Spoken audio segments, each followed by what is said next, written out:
hecho, con la forma de gobierno del presidente en turno, se puede votar para que renuncie antes de terminar su sexenio. Si hoy fuera la consulta para valorar el trabajo del presidente, ¿usted votaría porque renuncie o que termine su sexenio? Porque continúe 72.4%.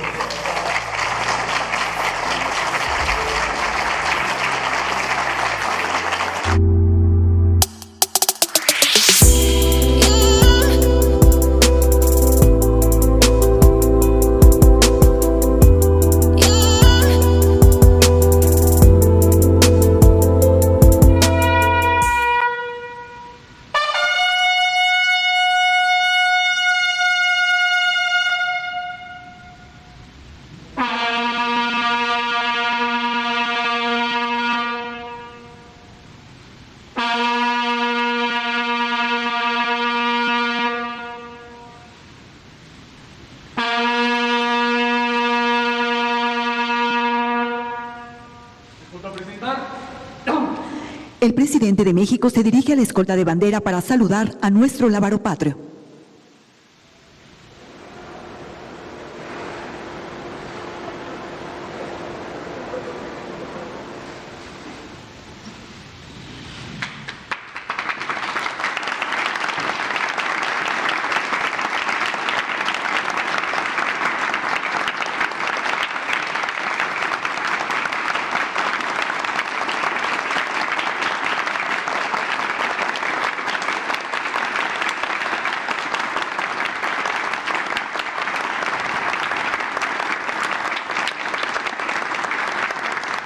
Se rendirán los honores al presidente constitucional de los Estados Unidos mexicanos y comandante supremo de las Fuerzas Armadas. Bienvenida al presidente constitucional de los Estados Unidos mexicanos, licenciado Andrés Manuel López Obrador.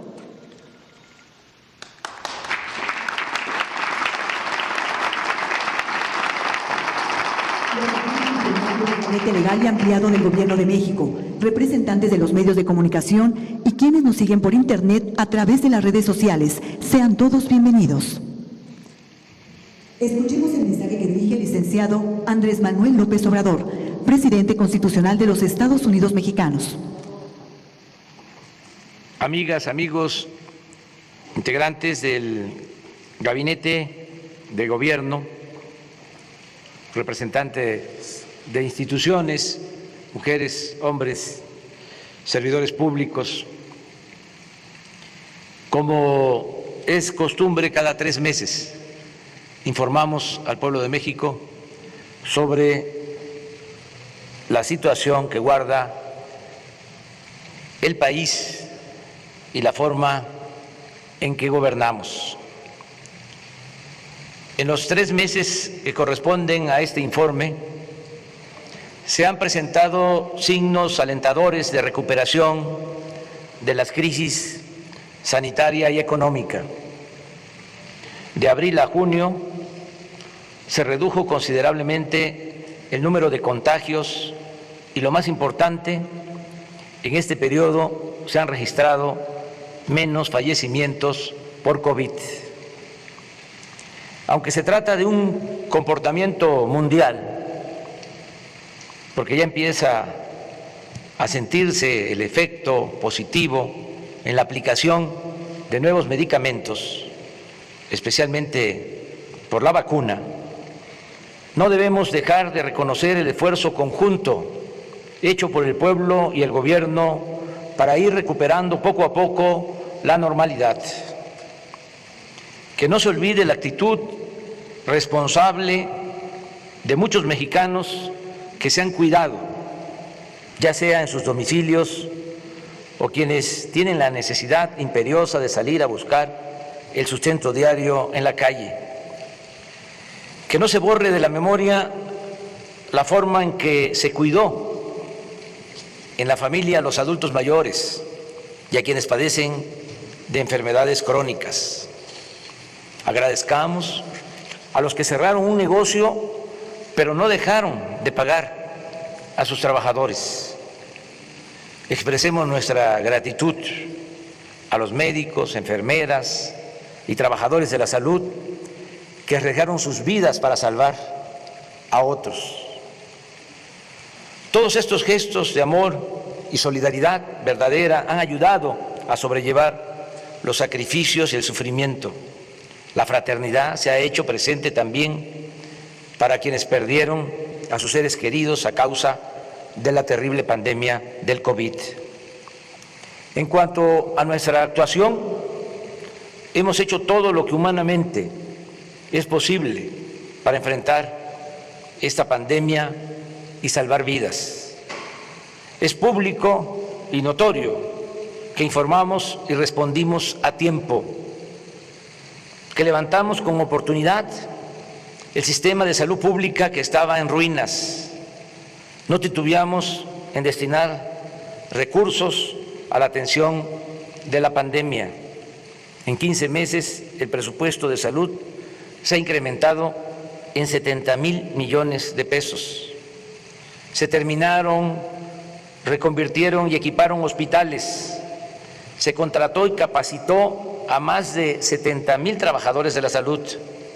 En fin, se logró que ningún enfermo se quedara sin una cama, equipo de respiración o personal de salud que lo atendiera.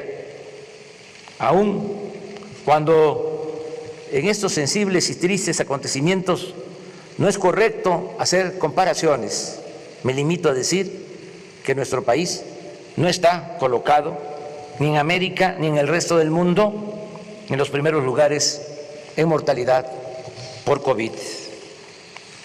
El Programa Nacional de Vacunación ha funcionado con eficacia y ha llegado a todos los pueblos de México. Hasta hoy hemos recibido 57,336,000 dosis de vacunas, Pfizer, Sinovac, Sputnik, AstraZeneca, Johnson & Johnson, CanSino, de farmacéuticas y gobiernos extranjeros que han demostrado con hechos su solidaridad con nuestro país, con México y con su pueblo. Destaco el apoyo de Cuba, de Argentina, de Estados Unidos, de Rusia, de China, de India. Llevamos el 35% de toda la población mayor de 18 años vacunada. Ya concluimos esta importante labor preventiva en Baja California.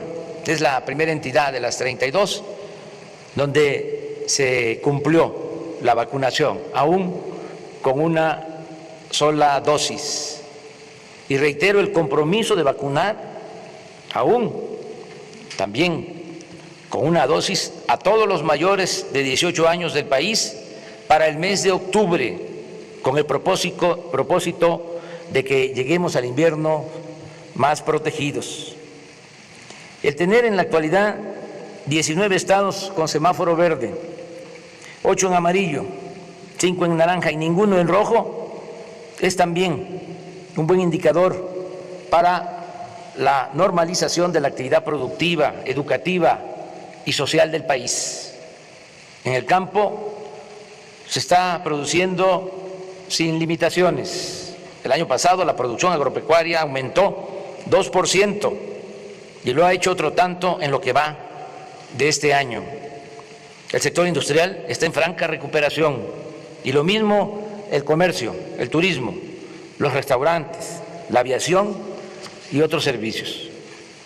Casi todos los pronósticos para este año coinciden en que la economía crecerá alrededor del 6%. No hemos contratado deuda pública adicional y como no sucedía en 3 décadas, el peso no se ha devaluado durante los primeros 2 años y medio de nuestro gobierno. El salario mínimo ha aumentado en 44% en términos reales, como no se veía en 36 años. No hemos aumentado en términos reales los precios de las gasolinas, el diésel, la luz. El gas ha aumentado un poco por encima de la inflación, pero ya vamos a corregir ese aumento muy pronto. Desde que llegamos al gobierno hasta la fecha, el índice de la Bolsa de Valores ha crecido en 20%. La inflación se mantiene estable. La tasa de interés que fija el Banco de México se ha reducido durante nuestro gobierno en 3.75%. Las reservas del Banco de México a finales de la administración pasada, el 30 de noviembre de 2018, eran de 173.775 millones de dólares. El día de hoy son de 192.886 millones de dólares. Casi 20.000 millones de dólares más. Han aumentado el 11%. También es satisfactorio informar que de los 20.613.000 trabajadores inscritos en el Seguro Social antes de la pandemia, se perdieron 1.395.000, pero ya hemos recuperado 957.248, de modo que solo nos faltan 438.156 para estar como antes de la crisis sanitaria. Esto lo vamos a lograr en los próximos 3 meses. Lo más importante es que la pandemia no desembocó en una crisis de consumo. Gracias a las remesas y a los apoyos de los programas de bienestar que llegan y se aplican de abajo hacia arriba, de los más pobres hacia la cúpula de la pirámide poblacional, se ha podido evitar la falta de alimentos y otros bienes de primera necesidad. Hoy precisamente anuncia el Banco de México que las remesas que llegaron al país en mayo alcanzaron la cifra récord de 4.514 millones de dólares. Gracias, gracias, gracias, muchas gracias, paisanas y paisanos.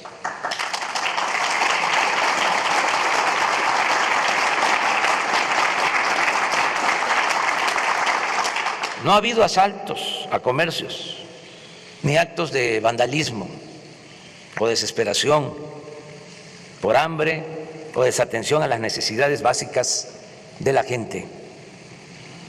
Hay gobernabilidad en nuestro país. En materia de seguridad pública también hemos avanzado, aún con la complejidad del problema que heredamos. Ya estaban integradas las bandas, los grupos delictivos cuando llegamos. No creo que se hayan creado nuevos grupos en estos 2 años y medio. Es el Cártel Jalisco o del Pacífico o el de Guanajuato, los que ya habían, los que estamos enfrentando, no declarándoles la guerra, porque la violencia no se puede enfrentar con la violencia, sino con otros métodos más humanos y más eficaces. Estamos atendiendo a los jóvenes, estamos atendiendo a los desposeídos, a los pobres, para que no tengan necesidad de tomar el camino de las conductas antisociales, bajo el criterio de que la paz es fruto de la justicia. De todas formas, ha ido bajando la incidencia delictiva. En el tiempo que llevamos en el gobierno, los homicidios han disminuido 2%, el robo de vehículo en 40%, el secuestro en 41%, el robo a casa de habitación en 26%, aunque todavía tenemos aumentos del 14% en feminicidio, en 9% en robo de transporte público individual y en 26% en extorsión. Agradezco, como siempre, el apoyo del Gabinete de Seguridad que todos los días, de lunes a viernes, esto es inédito, nunca en la historia del país un gobierno había destinado tanto tiempo a atender el problema de la inseguridad y de la violencia. Todos los días, de lunes a viernes, de 6 a 7 de la mañana, se reúnen servidores públicos, el secretario de la Defensa, el secretario de Marina, la secretaria de Seguridad Pública, la secretaria de Gobernación, el consejero jurídico. Los lunes se invita a la jefa de gobierno de la Ciudad de México y se reciben los reportes, lo que sucede en todas las regiones del país. Se toman medidas para actuar y conseguir la paz y la tranquilidad.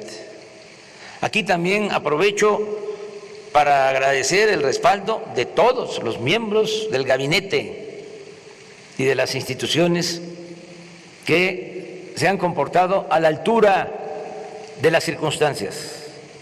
Es un equipo de trabajo de mujeres y de hombres que han demostrado ser auténticos servidores públicos, trabajadores, honestos y algo que es muy importante, con profundas convicciones sociales. Aún con la crisis de la pandemia y de la economía, pudimos celebrar una de las más numerosas y competidas elecciones de la historia de México, sin problemas mayores y consolidando al mismo tiempo el sistema y el método democrático. Guiados por el ideal maderista y por nuestras convicciones a favor de la causa de la democracia y en contra del fraude electoral que padecimos durante mucho tiempo, ya estando en el gobierno, nos comprometimos a que el presupuesto no se utilizaría para beneficiar a ningún candidato y a ningún partido. Y cumplimos. Es decir, que como pocas veces en esta ocasión no se llevaron a cabo elecciones de Estado. No dejó de haber la vergonzosa compra de voto con dinero, tarjetas o entrega de despensas, pero no fue determinante, como sucedía en tiempos pasados. Además, no hubo masacres, no se desató la violencia contra ciudadanos inocentes para infundir miedo. En Guerrero, por ejemplo, ningún candidato sufrió agresiones y casi lo mismo aconteció en la mayoría de los estados.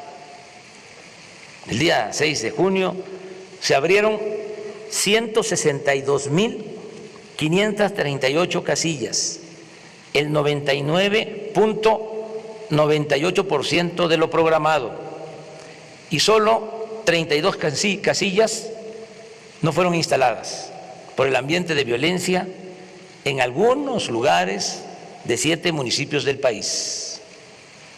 La participación ciudadana para una elección intermedia no estuvo mal, votó el 52% de los 93 millones de empadronados.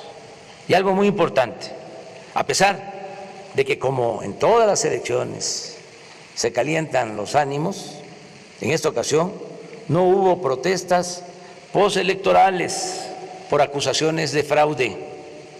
No se registró ninguna manifestación significativa en las calles o en las plazas de la República. Se han garantizado libertades plenas, sin la represión política, mediática o policíaca de otros tiempos. En cuanto a los resultados, considero necesario analizar el hecho de que a causa de la transformación que estamos aplicando,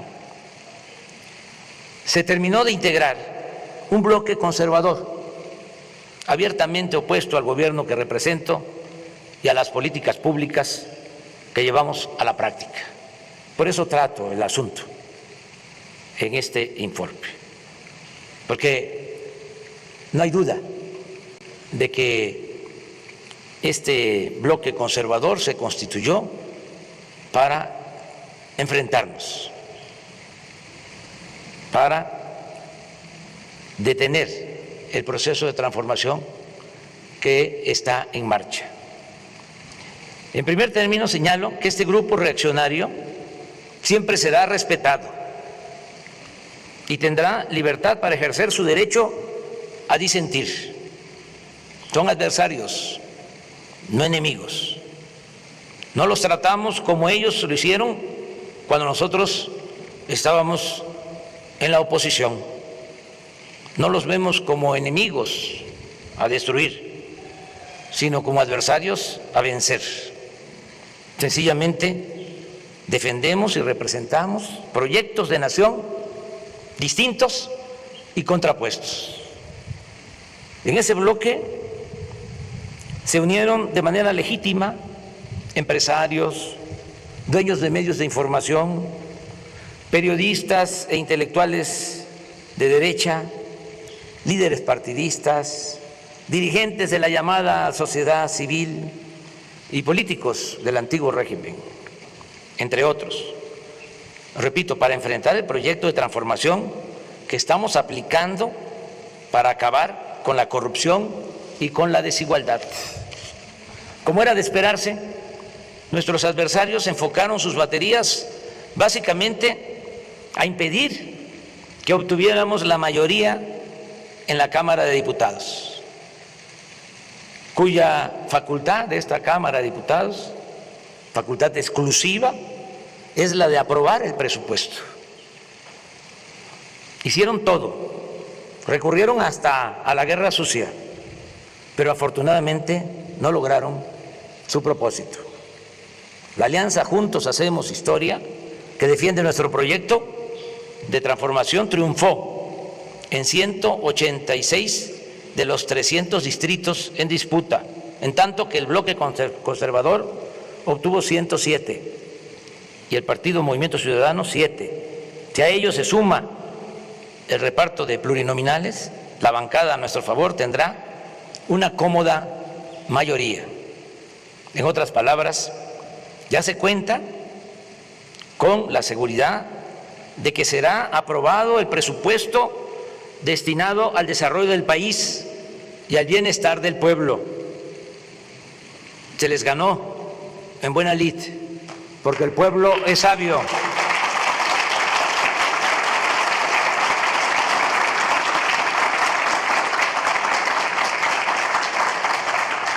No podrán detener las ayudas destinadas a los pobres, no podrán desaparecer, como lo querían, la pensión a los adultos mayores, a las niñas y niños con discapacidad, las becas para estudiantes de familias pobres, ni la atención médica y los medicamentos gratuitos.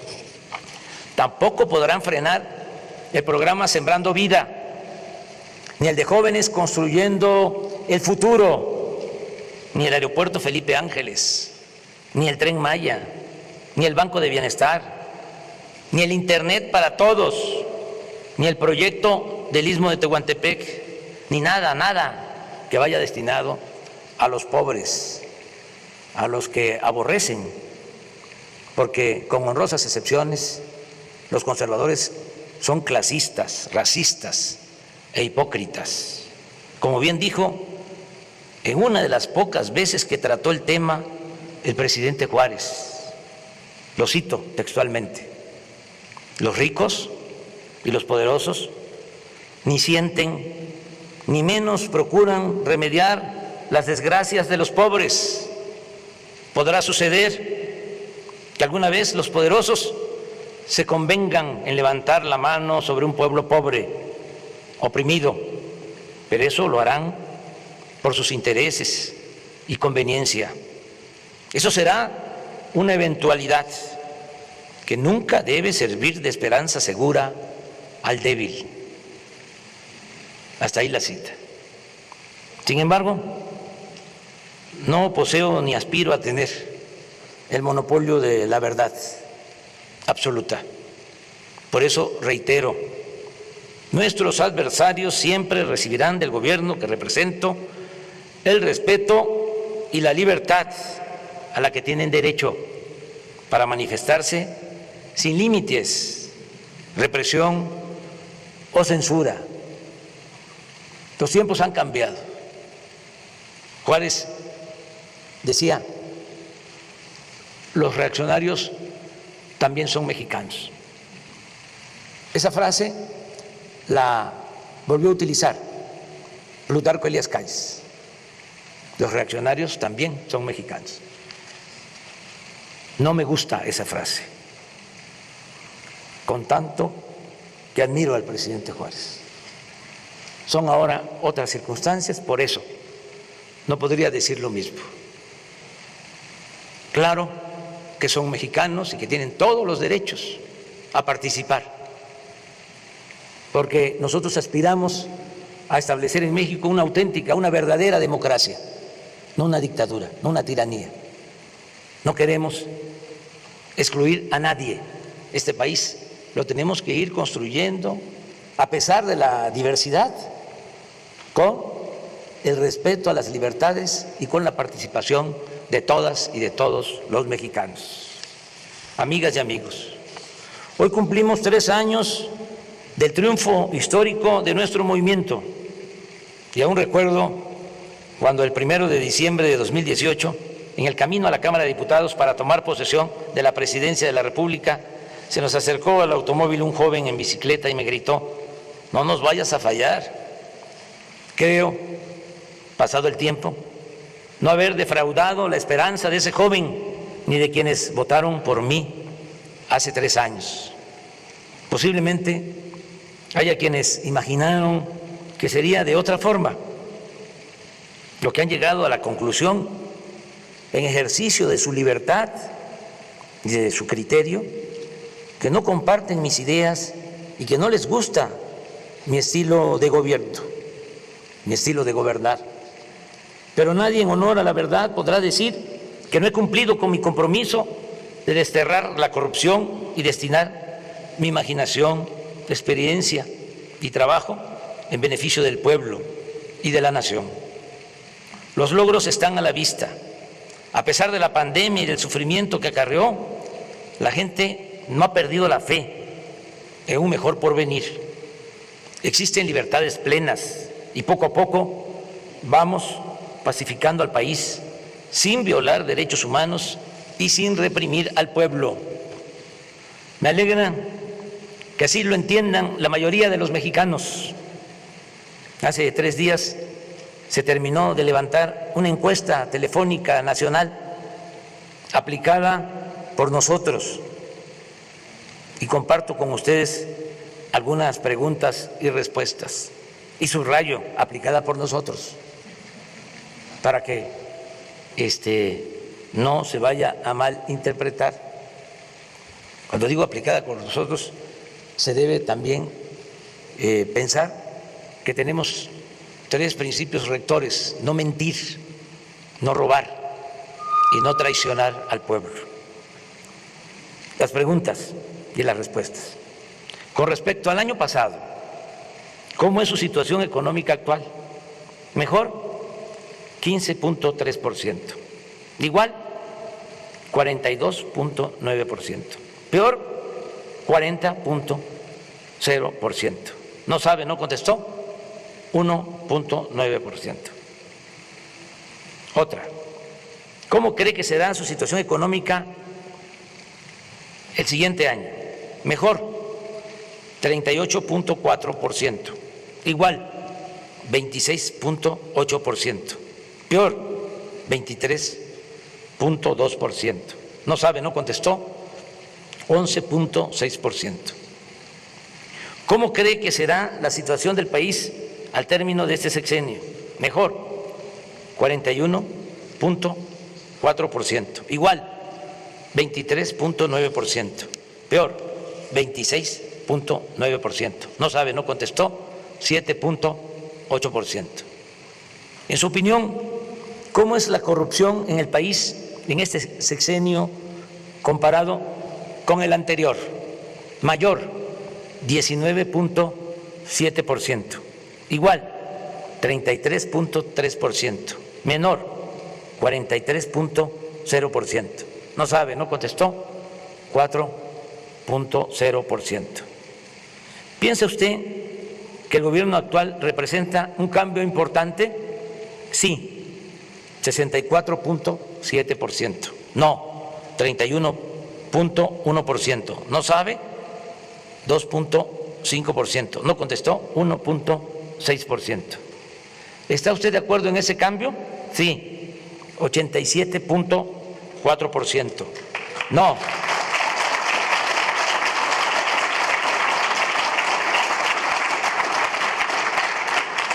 No, 9.6%. No sabe, 1.6%. No contestó, 1.4%. En una escala del 0 al 10, donde 0 significa que lo hace muy mal y 10 muy bien, ¿qué calificación le daría al presidente de la República? 6.7 en promedio. La revocación de mandato propone que si el pueblo no está satisfecho con la forma de gobierno del presidente en turno, se puede votar para que renuncie antes de terminar su sexenio. Si hoy fuera la consulta para valorar el trabajo del presidente, ¿usted votaría porque renuncie o que termine su sexenio? Porque continúe, 72.4%.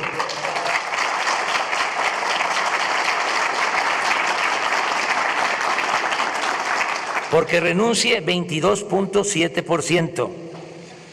No le importa, le da igual, 1.1%. No sabe o no contestó, 3.8%.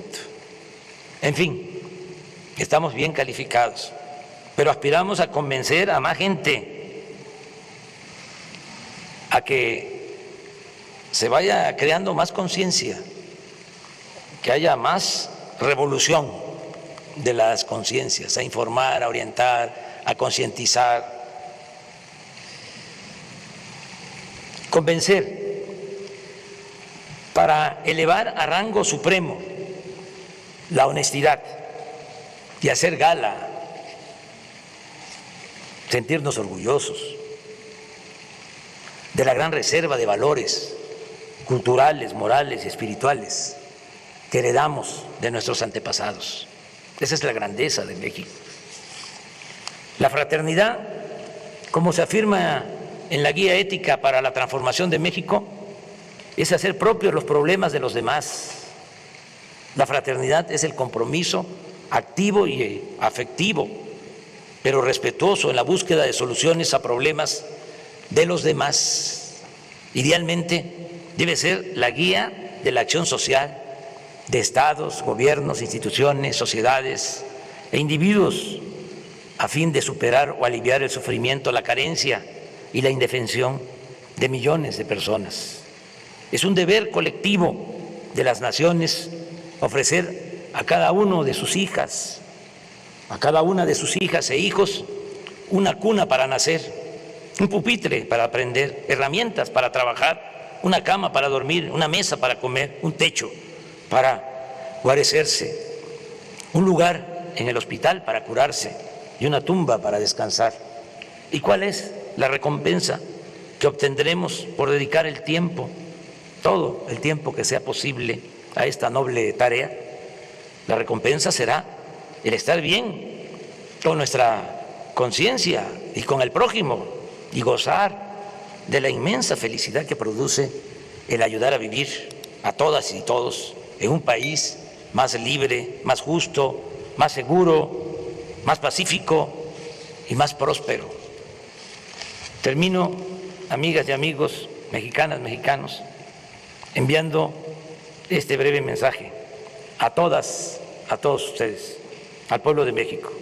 Gracias por refrendar su confianza en mi persona repito, yo siempre estaré a la altura de ustedes y nunca, jamás los traicionaré. Gracias, gracias, gracias, gracias de todo corazón. Muchas gracias.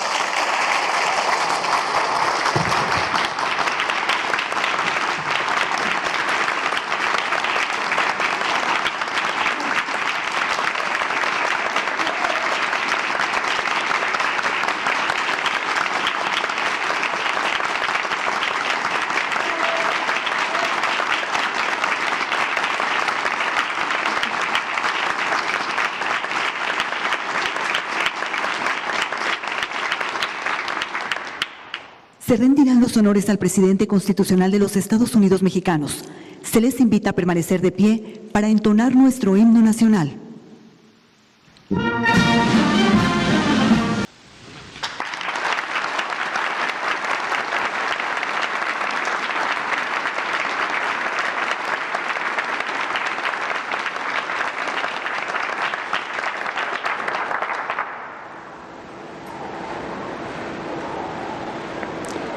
Se agradece la asistencia del presidente de México, de nuestros distinguidos invitados, medios de comunicación y público en general.